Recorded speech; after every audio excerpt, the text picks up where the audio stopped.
nona serie, i blocchi di partenza in corsia 1, Giorgia Nolfi, Rinascita Team Romagna, 2, Natalie Carrisi, Volto Club Brebbia, corsia 3,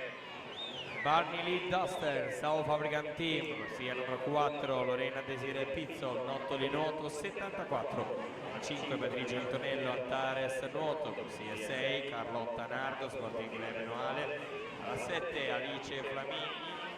Circolo Nuoto Wisby, corsia 8, Angela Nolfi, Rinascita Team Romagna.